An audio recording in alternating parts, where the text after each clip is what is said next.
kepada pimpinan apel. Apel!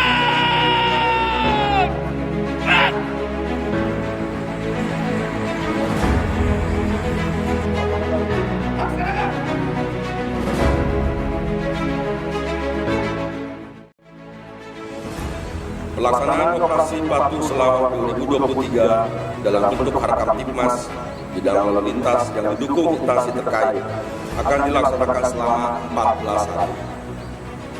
Terhitung mulai tanggal 10 sampai dengan 23 Juli 2023 di seluruh wilayah Provinsi Aceh dengan mengedepankan kegiatan edukatif, persuasif, dan humanis, penegakan hukum guna meningkatkan disiplin masyarakat dalam berlalu lintas.